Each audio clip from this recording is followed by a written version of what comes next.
Now from the University of Okoboji, it's Okoboji Broadcast with Jeff Thie. Welcome to Okoboji Broadcast, everybody. I'm Jeff Thie. I am so happy to have back with me Charles Vigdahl. He's the manager of Dickinson County Regional Collection Center with the Dickinson County Conservation Board. And Charles, hey, welcome, my friend. Hey, how's it going? Fantastic. You know, this is a reunion of sorts. I know, right? It's been, I can't even, probably 10 years. I know, at least. yeah. But for many years prior to that, you and our good friend Barbara Tagami would come in from the Nature Center as the naturalists, and you would talk to me about all things good at the Nature Center, and now we get to continue talking about some great things too. Yeah, I'm still involved in some of that stuff, so you might see me here and there. But, I love it. It was a lot of memories. And Barbara would always bring in snakes just to scare me. Oh, yeah. Yep. Well, we anyway. can still do that if you want. Well, let's talk about out there at the Regional Collection Center. Yes. You have like four main kinds of wastes that people can bring in. And let's start with talking with green waste, Charles, because we're at that time of the year where we're looking at our lawns and our gardens and looking from the mess left over the winter and going, ew, that is so ugly. I gotta rake these leaves up. I gotta chop some limbs down. Let's talk about green waste.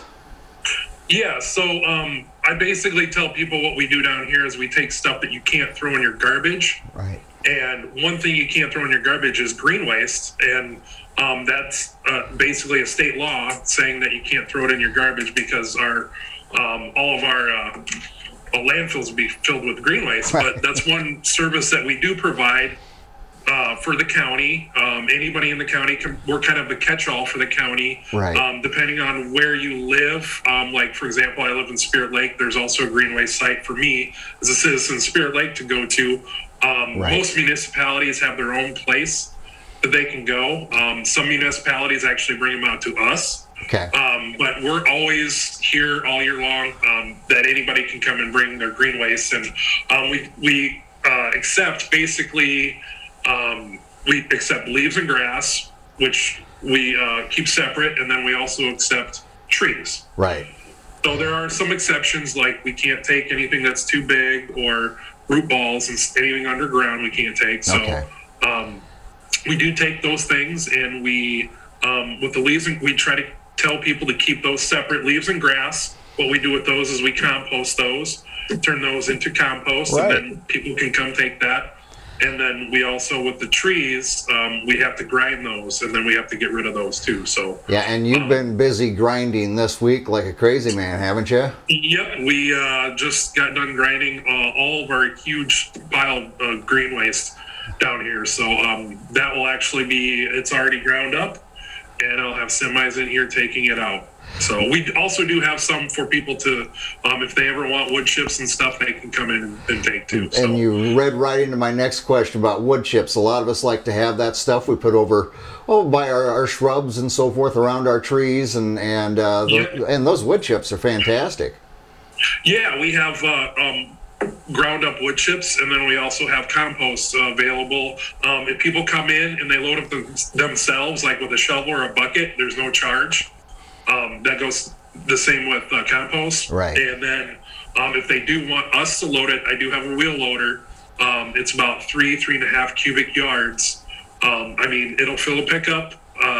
It'll fill pretty much whatever. It's $10 a bucket. So Okay. that's quite a bit of material for $10. So Yeah, and now how about dropping things off? We got our leaves and so forth. Yeah, there are fees. We have nominal fees. We charge 50 cents a bag for if it's either leaves and grass or sticks. Right. It's 50 cents a bag, $10 for a whole pickup load, and it goes up basically how you bring it in. Okay. So the more you have, the more you have to pay, and it does cost money. A lot of people are really surprised when it costs money, but it all costs money to get rid of too. Same thing with all the municipalities. Yeah, like anything everybody else. has to pay for it, and everybody's got a fee. If it's called taxes or called a fee, everybody has to pay for green waste to get rid of. So that's it right. just doesn't disappear and it doesn't get burnt. Everybody thinks we burn it, but no, we do not burn it. Right. It gets either recycled or turned into wood chips and stuff. Now, do you prefer we bring it out in those paper bags that you can get at Walmart, Hy-Vee, and if you got leaves and bags or leaves and grass, put it in the paper bag. So you just throw it right on the pile. That composts. If it's in plastic, I don't like plastic because you'll have to throw that plastic bag away. Yeah. Because you can't recycle plastic bags. So I always tell people to just use those paper bags, and then you can just throw it on the pile, and you don't have to do anything with it. It breaks down. It's renewable. Yeah. So it's way better that way. If there are in plastic bags, you have to open the plastic bags and dump them on the pile. You can't throw the plastic in there. So. Rightfully so. All right. Well, how about like household hazardous items? What can we do with those? Yeah, so the next thing we take is household hazardous waste, and that's kind of a big word that a lot of people don't know about. But household hazardous waste basically is something in your house that's either flammable, it's either corrosive, poisonous, or reactive. So I actually have some examples. So, great. Something in your house that might be flammable. This is brush cleaner, mineral spirits. This would be something that you do not throw away.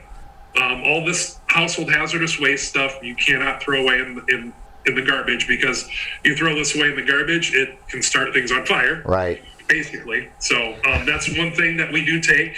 For example, flammable items. Here's another thing that I just had come in. This is pool chemicals. Oh, yeah. So this is a particularly nasty chemical. So this is oxidizer. So this means that it is reactive. So if you throw this on a fire, you can't put it out. Right. So particularly dangerous, not a lot of people have pools, but something else you can bring in, aerosol cans. Yeah. If there are things in there, this is compressed gas. Right. So you puncture this and it can explode. That's so exactly right. Those are some example. I mean, Drano, antifreeze, oil filters, any of those things that you can't throw away that's could potentially hurt somebody. Yes.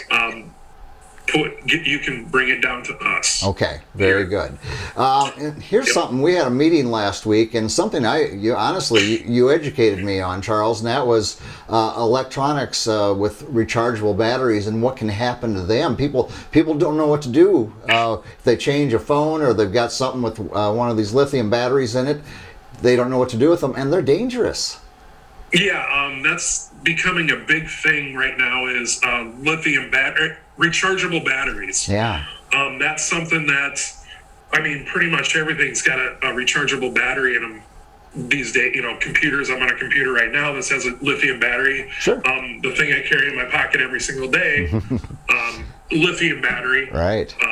So we do take all rechargeable batteries. Now, there's a difference between rechargeable and your typical AA battery that you put in your remote and then you take out. Right. Those are alkaline batteries. Those alkaline batteries are made to be disposed to throw in the garbage. Right. Yeah. Years ago they had mercury in them. They don't have anything toxic in them right now. I also encourage people to use rechargeable ones because you can use a rechargeable one for years instead of using an alkaline battery once and throwing it in the garbage. And then throwing it in the garbage, exactly. Yeah, so a lot of this stuff you can't throw into the garbage. That's why we're here. And then another thing is paint that I forgot to go over. Oh, yes. Paint's a big one. We have a lot of people bring us paint. So there's two kinds of paint. There's flammable paint, which we will take, and if you look on your paint, usually oil-based paint's flammable. Most of it isn't flammable, but if it's oil-based, we do take that. Right. The other thing is latex, which is mostly everything, usually in plastic. Yep. Latex paint is not hazardous. So what you can do as a homeowner is you can pop the tops off and dry them out, throw them in your garbage. Or we also down here take them for $2 a can. Okay. And then we basically dry them out and throw them in the garbage. I can remember years ago you coming in with a paint can and putting in some wood shavings. Yep. And stirring that in there and letting it dry that way. Yep, that kitty litter, they do make paint hardeners. I know it's kind of a pain in the butt. Yeah. But a lot of people you can't throw away liquids like this. Right. So latex paint is not hazardous. I always tell people that. And basically, you just dry it out, pop the tops off, let it dry out, put whatever you want in it. Right. And then you can dispose of it normally. Okay. And we also ask people, if you do bring in latex paint, do not mix it with any other paints, because then it becomes a problem. We don't know what you mixed, Right. and it can be flammable. So you mix two, flammable with a non-flammable, and it all becomes flammable. So Yeah. they're really Keep 'em- tough on us. Keep them separate. For that. Yeah. Yep. And then, so with household hazardous waste, there is no charge if you are a resident of Dickinson County, excluding Terrell and Superior. We don't take stuff from them. They're in a different zone. Right. But we do take that stuff from your household for no charge. Okay. So that excludes business stuff. So farm chemicals and stuff, there is a charge for any business that comes in. Sure. And there's certain rules and regulations that we have to abide by if you're a business. So if you are a business, definitely call us ahead of time. Don't just come in here with a bunch of stuff. Yeah. Because we got to figure out if we can accept it from you and then how much. Yeah. So that's a whole nother side of it. So Okay, very good. households, you can bring it in. And also I tell a lot of people, if you have some of this stuff in your house, the best thing you can do is use it. Yeah. Use it till it's 'Cause, gone. A lot of this stuff, it doesn't really get recycled. It gets a lot of poisons and stuff. It gets neutralized and then it gets buried somewhere else. Yeah, So, exactly. none of this stuff really gets recycled. The flammable stuff does, but if people really want to, because I get a lot of people that think we recycle everything, but there's stuff that cannot be recycled. Yeah. And the best thing to do with your products that you have at your house is basically use them. Okay, very good. So, yeah, because it does cost money to dispose of this stuff, but the state pays for a little bit of it, and then also the county pays for it. So. Okay, very good. Great service to have. Back to the batteries for a second, just to touch on it.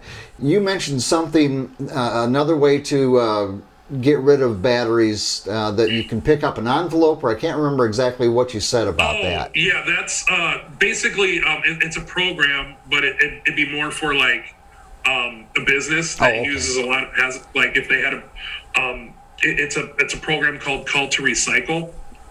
And that's the business that we use to recycle our batteries. Okay. They'll send you a box.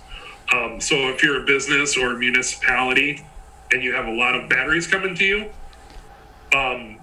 basically you can put them in this box and then ship them off to them for no charge. But we're one of those stations that you can come and drop it off to us, and we put it in that box for you. So, very, very good. but yeah, just be careful with lithium batteries. Okay. Yeah, exactly. What are some of the items that we just that we can't bring in? Some things that you can't bring in. One thing we legally can't take are explosives. So I cannot take ammunition. I can't take things like tenderite, things like that. Okay. Fireworks, I cannot take legally. And then things that are radioactive, and I hope nobody out there has anything that's radioactive to bring in. Let's hope not, Yeah. But I guess there's a couple things that are mildly radioactive, like smoke detectors. Oh, okay. We don't accept smoke detectors. Okay. Or large propane tanks. We can't take those either. We just don't know how to get rid of those. But you do take things. Go ahead. There are a couple random things that we can't take. Ammonium refrigerators, things like that. But those are, pretty rare stuff. Okay. But, things like what we call, white goods, your air conditioners, water heaters, that sort of thing. Yeah, so the other two things that major categories that we take are appliances. So we charge $12 for an appliance. Okay. And, that's your dishwashers, your stoves, your water heaters. Believe it or not, there are some hazardous things in appliances, especially like refrigerators. They have Freon. Sure. Freon goes up in the sky and depletes the ozone layer and stuff like that. So there are things that are bad in appliances. So we do have to take those out. We are a certified demanufacturing place, so we do take all the components out. Anything that's hazardous, we get rid of appropriately, and then we get rid of the scrap metal too. So Okay. we also do take scrap metal if anybody just, we get lots of containers of just bolts that people have, or, siding that's off their, aluminum siding that's off their house, and they want to get rid of it. We can take any scrap metal for recycling too. So Okay. we also take another thing that a lot of people don't realize is fluorescent bulbs. Those are a bugger to get rid of. Yeah. Yeah, and I know a lot of people usually just smash these things. There is a little bit of mercury in these. There's mercury vapor. So legally, you're not supposed to throw them in the garbage. Okay. We do take, for households, we take them no charge. Businesses are different; they'd have to call. Okay. But we do take fluorescent bulbs. We do not take LED bulbs. We do not take incandescent bulbs. Those just go into the garbage. Okay. So, and then the last thing we take is electronics. Right. So we're talking like TVs, computers, things of that nature. Right. And I bet with TVs, as people have turned over from the big, TVs that used to be about like 3 feet deep and weighed 300 pounds, as they've gone to the slimmer TVs, that you probably saw a few of those. Yep. Yeah, we still get a lot of the big tube TVs, and believe it or not, those are still coming in left and right, and there are charges for them depending on if it's a tube TV or if it's a flat panel. Okay. So flat panel TVs are a lot cheaper than the big tube TVs. So I always tell people, bring in your big tube TVs if you can. Yeah. Because the price, it keeps going up and up on those things. So. Sure. Absolutely. Well, wonderful. Yep. Anything else for the good of the cause? We also have kind of a neat thing that, so Iowa's pretty unique. We have RCCs all over the state, yes, which is very unique for a state in the United States to have. A lot of other states don't do this, but all the RCCs, or regional collection centers in the state that take stuff you can't throw away, right. They also have something called the swap shop, which when we get in, you don't have to bring stuff in to take stuff. Everybody gets very confused about that. Okay. But whenever we get stuff that is not bad, like this brush cleaner is completely full. It's probably never been used. Sure. It's still good.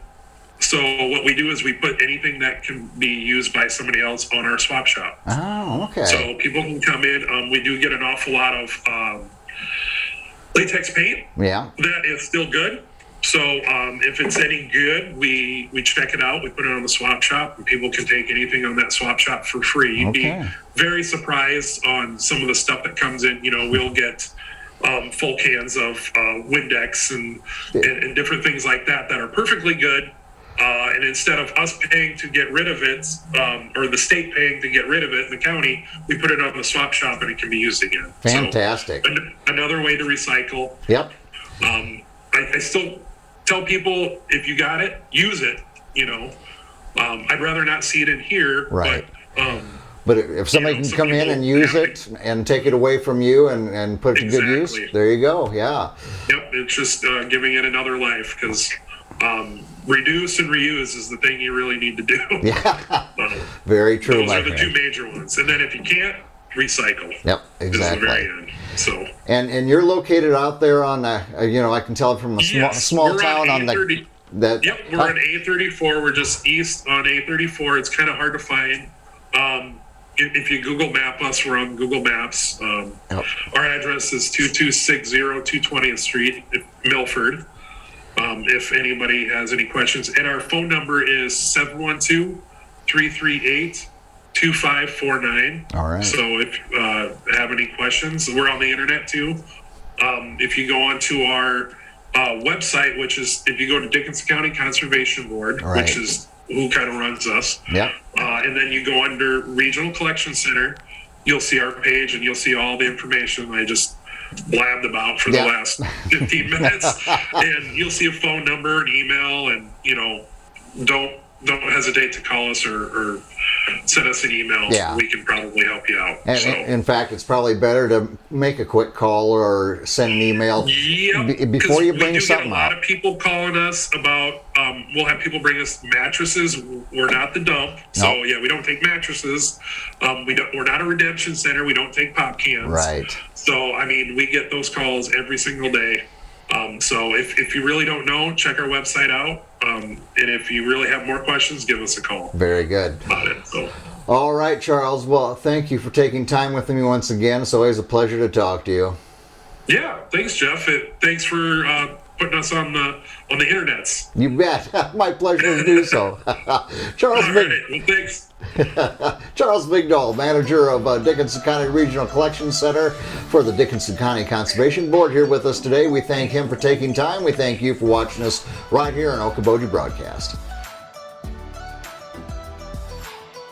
Okoboji Broadcast from the studios at historic Arnold's Park Amusement Park is brought to you in part by the Scott Troutman State Farm Agency in Spirit Lake, Quest Wealth Management, a financial advisory practice of Ameriprise Financial Services, advisor Jan Spielman, AJ Spielman, and Erica Wachholz. Ducky's Marine and Motorsports Repair in Spirit Lake. Bank Midwest, dream big, plan wisely, live well. Lakes Regional Healthcare and Avera Partner. Ruthven Locker at the Lake, where carnivores are welcome on Hill Avenue in Spirit Lake. Beck Engineering in Spirit Lake. Be Radiant Laser Skin Studio in the Okoboji Plaza in Okoboji.